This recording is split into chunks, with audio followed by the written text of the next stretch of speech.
I can't believe I went to Africa. Oh my god, I went to Nairobi, Kenya, and it was fantastic. I did not have my US visa at the time, so I went via Europe. So from St. Kitts to St. Martin to Amsterdam to Kenya. Going through St. Martin after the destruction from the hurricane was a bit humbling, as we had to be under tents. There was no AC, just huge fans blowing cool air. So I went on KLM, a big plane. It was a Dutch plane. It actually went down to Curacao first, then straight to Amsterdam. Let me tell you, Amsterdam airport is spectacular. When I arrived in Nairobi, Kenya, I was in awe, plus mind blown that I'm actually there. And my country has visa-free entry to Kenya, so it was a breeze passing through immigration. So I stayed at the Concord Hotel. It was newly built and just gorgeous. It had 3 restaurants. My favorite was Indian restaurant, of course. From my room, I was able to get a good look at the disparity. On one side is my hotel and beautiful buildings and landscapes, and on the other side of the fence, a literal fence, was the slums.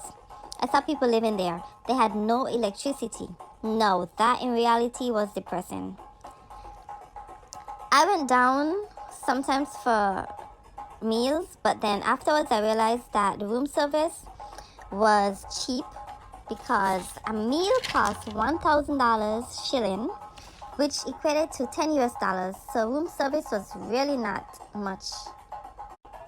The trip to Nairobi, Kenya was for business, but of course your girl will make the best of it.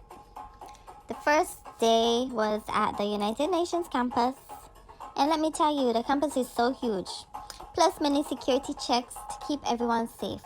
The whole point of the sessions there was to put a lid on single-use plastics to stop pollution. So, that's why we have to use them cardboard straws instead of the plastic straws. And they are the worst because while I'm drinking from the straw, it's getting soft and weak till no more juice is coming through the straw.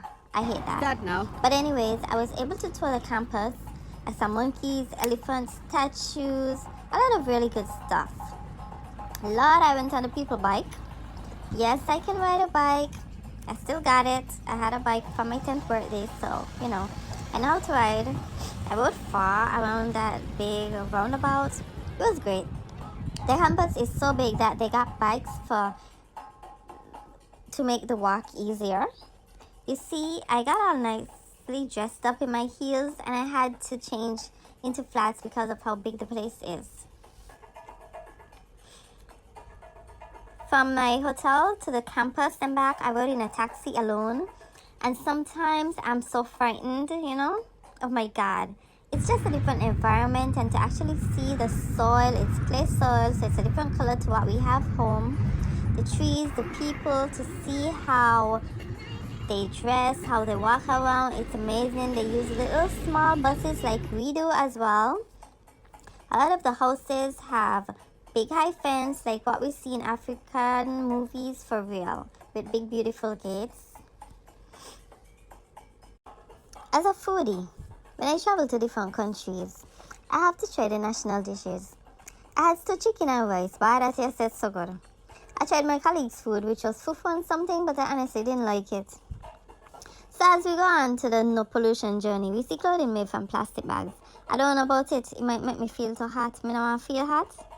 Look, there was so much dinners, so much fun, fancy meals in Kenya. Imagine that. And they keep showing us some bullshit about how Africa is, just to push their agenda on TV. Imagine I think it was the then president of Trinidad, all the way in Kenya, Oh, let me tell you all about my Maasai lover boys. You see how that tall one staring me? Well, they teach me how to jump like them, but I didn't have the rubber shoes, so I didn't jump so high. The Maasai men jumps to see who goes the highest gets the girl. I visited the Maasai market and I was so happy. I was just waiting for that day. They make sure they get even one thing sold before returning home. They will even give you a discount. That's amazing. The money, of course. So I just realized my hotel was Concord. I wonder if John Wick was there at the same time as me. Maybe that's why they keep scanning all the cars which enter the compound. And when I reach up by the door, they're scanning my bag. And they're scanning me like what they do in the airport, you know. But that trip was good. It was short, just a few days. And I don't know what happened on the plane, but not enough circulation, so my foot swell up.